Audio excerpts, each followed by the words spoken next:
Hi, this is Ron Shirer, and I am in the Cohen Gallery of the GoggleWorks for the opening of Holly Smith's exhibit. Now, Holly is a sculptor, and it's the lady right over here with the green jacket on, and we're going to speak with her in a moment. She makes these fairly sizable sculptures of people and beings and dogs and everything that you're seeing right now. Unusual pyramidal Dalmatian shapes. Hi, do you mind if I come here? Talk a little bit with her. Okay, about it. Hi, I'm Ron Shirer, and I'm interviewing Holly Smith right now. And Holly, you want to give us a few bits of information about how you go about making these sizable sculptures? What are they made of? Well, half of them are made out of paper mache, and I just recently started to work in wood. So a lot of them are just plywood over like a 2x4 type of thing, and then mixed media. So you'll see the more plastic kind of work is the paper mache. I like how lyrical they are. I mean, this is actually a mouse. It's supposed to be a dog. It's called House Bow Wow. It's a little play on the Bauhaus, and also it's the embodiment of my years spent selling my house in Philadelphia and buying my house in Bucks County, and it was a very rabid dog year. It was a long journey. Oh. Anyway, okay. So we had because you have keys in here for the teeth. Exactly. And the spindles are from my staircase of my house in Philadelphia, and actually the asphalt tongue is from my shed roof of my new property. So you recover a lot of your own materials. I have been, yes. Yeah. So I like this. They're very they have a lot of symbolism, but they're also very humorous, very lyrical, very funny. I think. Yeah. I mean, in a way, I mean, you can look at them and you can see sort of where you're coming from with this stuff, but it is there's a lot of like a deep-seated humor involved with it. Well, thank you. Yeah, that's what I try for. I like that they're fun on the surface, but I also have some thoughts going on underneath that I hopefully might be apparent to the viewer at some point. Like this one piece over here with the woman holding up all these heads and figures. It's like almost like you're taking responsibility for all. Well, that's called the Schuylkill Consumed, and so she's a representation of the Schuylkill River, and they are partaking of her gifts.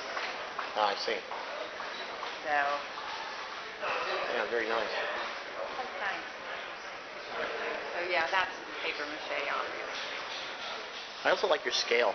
I like that it's a little larger than life. I think scale's really important. I mean, if you shrunk her down, then she would just look like a doll, or a lot of things. That's why that really big piece back there I thought was very important to make, almost as large as I could manage it. You know, with all these other people in the exhibit, you almost get the feeling that the grandma here is actually one of the visitors to your exhibit. Yeah, it could be. Sometimes if I have them in the house, they'll, scare people when they come in. They think they're real people, which is fun. I always think it keeps the burglars out. You have to have a pretty big house, I imagine. Well, kind of cram stuff in there. What do you have? These are cows. They are. And I'm very interested in the triangular pyramid shape lately. I'm not exactly sure why, but I've been playing around with that shape. So that's how they ended up being. They all seem to be in some sort of almost like a Stonehenge distribution here, where they're like all facing outward or inward. Is there a reason to that more than? Just I didn't didn't want them to be real regimented. I wanted it to kind of feel like a herd of cows. Oh, they just kind of gathered there grazing. Yeah, they're in the gallery. They're just like, they're kind of just eating something that you could walk through. Eating up the ambience, yeah. Yeah, when I was a youngster, I would have to walk through a cow pasture to get to the bus stop sometimes. The cows would be out in the pasture, so that was a fun experience. And I just moved close to a dairy farm, and I get to visit the ladies almost daily when I walk, so it's kind of, that's where I think the cows are coming from. So you do that? You work on these things all the time? Is this a is this a profession? Are you? No, I actually have been designing greeting cards as a profession. Oh, This is a labor of love. Yeah, a lot of love, I think, because for one, the scale is really prohibitive. It's almost like you need a warehouse just to store them if you're not selling them. This is. Yeah, well, you know what? A lot of them come apart, and that was intentional. So this could fit in 2 shopping bags. Oh, really? Wow. Yeah, it all comes apart. Oh, yeah, you can see all the bolts in that. You don't really look at the bolts because the color is so dominant. But yeah, it's very. So and the large piece, it all comes apart. Even the body could come apart into 4 panels. Her head comes off, her nose comes off. So. Wow, that's pretty amazing. Well. Yeah. When you spend a lot of time moving these things, you start to figure out a way to make it easier.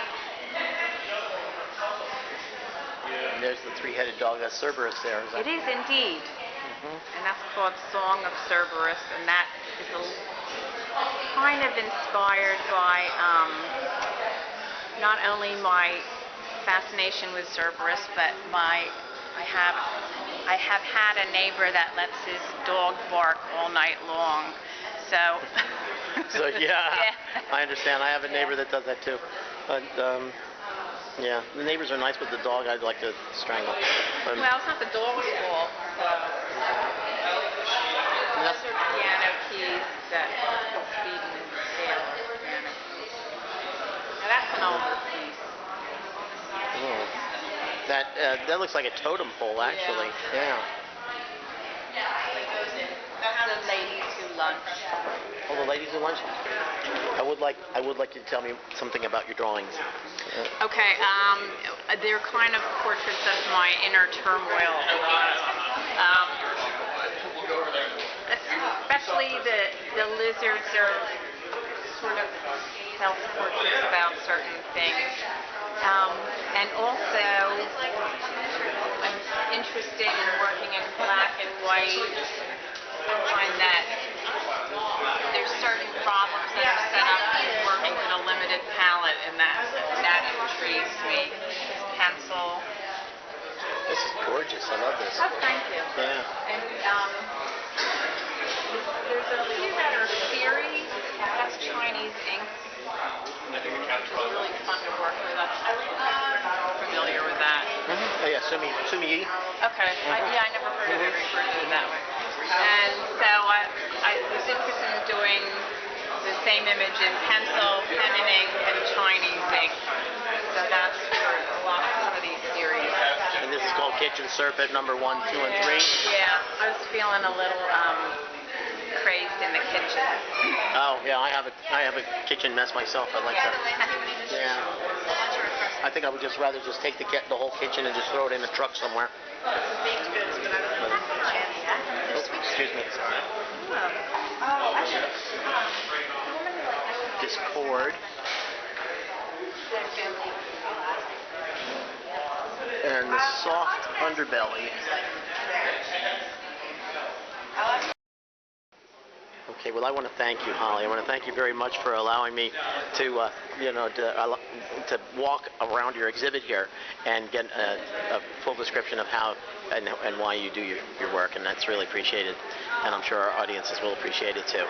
Well, thank you very much. I'm so pleased people are interested. Oh, they are. This is great stuff. Oh, This is great thanks, stuff. thanks a million. Thank you much. Okay.